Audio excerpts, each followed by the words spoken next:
to maintain productive thinking is don't waste time on whose fault it is in a crisis. Blame doesn't fix anything. So many times we have a tendency to focus on who to blame, not realizing that all the energy you're spending on blaming and trying to figure out who's right and who's wrong and proving that you were right and this shouldn't have happened to you and whatever it is that went on in your life, it doesn't matter who caused the wreck. It matters that I'm wrecked and my head is bleeding, and you have to prioritize when you're under attack what is most important and focus your energy on that. And blame is not important. Blame never fixed anything. After the crisis is over, we might have a discussion about how to prevent this from happening again. We might get down to whose fault it was, and generally a lot of times fault is broad enough to be shared. If what you're thinking isn't bringing about quantifiable results in your life, then you need to change your thinking. Failure means you've now learned another valuable lesson that pushes you one step closer to success. Failure is not the end all. People keep getting buried under failure. I bet you that you have failed more times than anyone in this room. Absolutely. I promise you have. I'm willing to bet that I have failed more times than anyone in this room, because I have attempted so many things that you have no idea what I've attempted and failed at. But I don't let the failures define me. It's God pointing you in another direction. It's clear about that. And you've got to be willing to go with that bend, because that bend in the road is the only way. Success is not a straight line. It is not. It's crooked. It's down in a valley. It's back up over a mountain. I see life waltzing with me, saying, you want a tango? Come on. You want this? You willing to run over here? Come on. Are you willing to climb this mountain here? Come on. Are you willing to hold your breath and try and swim down to this level? Come on. I see it as a challenge that introduces me to myself. And so we all have to look at life like that. It's a little game, I think.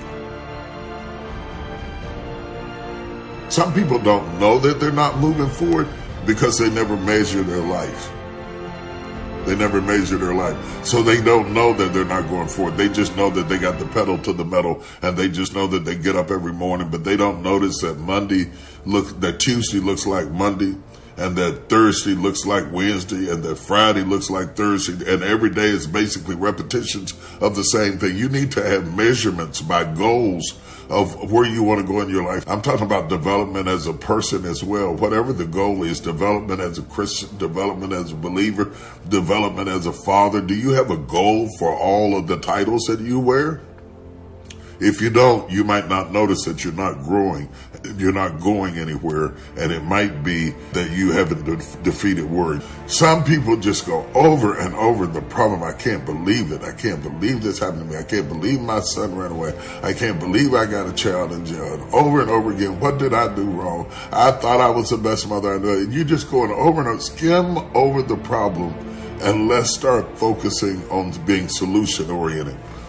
Training your mind to be solution-oriented, whether you're a leader or an employee or just a person in general, is very important. Train your mind to skim over the problem and focus on being solution-oriented. How can I resolve it? How can I make it better? How can I fix it? And you can be that person. Even if you have not been, you can be. But you have to train your mind to be solution-oriented. If you're not careful, you will just bring people more and more problems, and eventually they'll get tired of you. When people get tired of you, they will let you go. Now, you got a choice to accept the word or reject the word. See, there are diseases that people say are incurable, and they say they're incurable because records show or statistics indicate there's only 95%. Rather, there is a 95% of the people that get this disease die. And I say that if 5% live, then the disease is not incurable because 5 people walked away. Now we need to look at those 5 and find out what was going on there. What happened? And I think that those 5 said, hey, I'm not ready to go. I've got some more living to do. I've got something else to do. and that they harness their feelings, they harness that healing energy that is within themselves, knowingly or unknowingly, they cause them to extend their lives. So what we've got to begin to do is only embrace those things that's for our highest good, that no one has the right to determine or has the knowledge to say how long we're going to be here, and that we can choose to surrender or we can choose to take a stand and fight. And there are a lot of people who fight who are still here. There are people who fight and who go, but at least they go out fighting. They didn't just surrender. They didn't just throw in the towel on themselves. And I'm saying that there is something in us, as a power and an energy that's in us, that we owe it to ourselves to take on anything, dis-ease in the body, poverty, opposition, whatever is between that and which we desire, and we feel that will give us a full and rich life. We should fight for it. And you've just got to decide that my life is worth this kind of effort, and fight with everything in you, night and day, with every breath that you have. Most people don't have that kind of fighting spirit. Most people expend more energy watching a football game or a basketball game or some type of sporting event than they will give to their dream.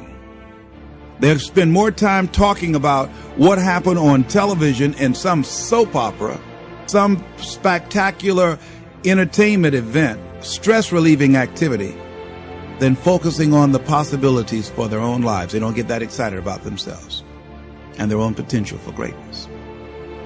And I'm saying that we need to begin to start focusing in on ourselves and using our energies to move us from where we are in the direction of where we want to go. Overcoming the automatic mind, the things that our experiences, our past results have told us, our current reality.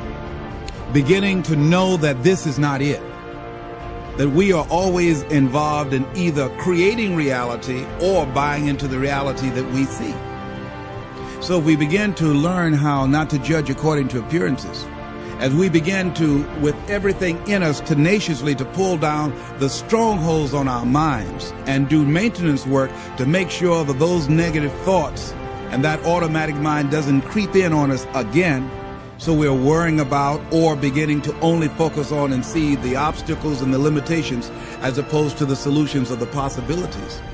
As we work on ourselves constantly, what we will find is that we become at one or in alignment with the universe, and we are able to produce what appear to be miracles to most people, but it's only a perfect outworking of the law when we are working in harmony with the universe.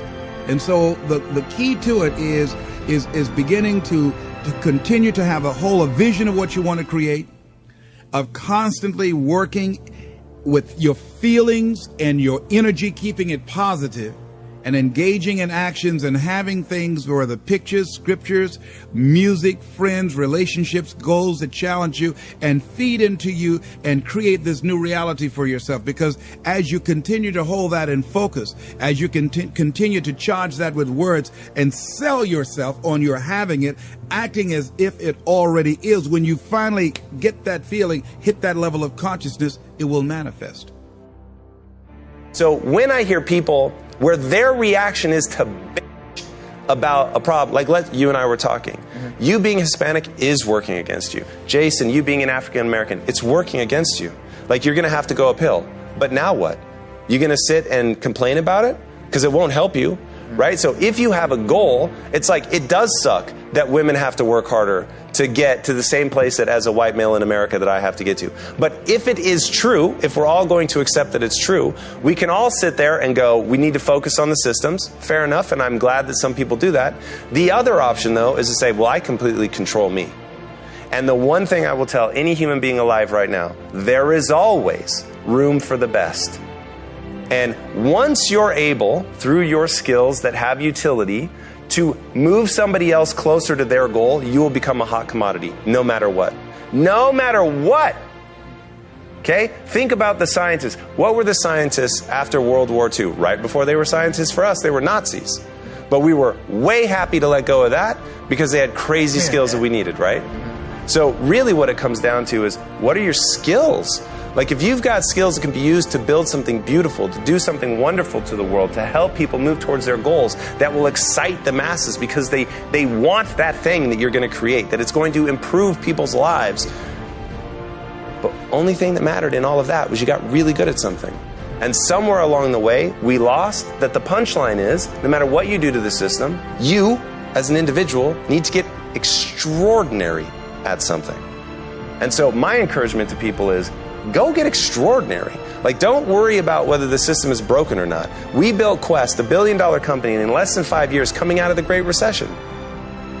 So, what was it? In the Great Depression, more millionaires were created in the Great Depression than any other time in history. It's like, it just comes down to somebody goes, honestly, this is how I react. The system is too big and complicated. I'm too afraid to try to get caught up in fixing that. I'm too big of a chicken. There, I just said it. I'm too big of a chicken to deal with that.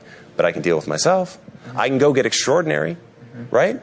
So focus on that. Go get extraordinary. Go become the best of whatever it is you want to be. But go become the best of it and see how the world opens to you.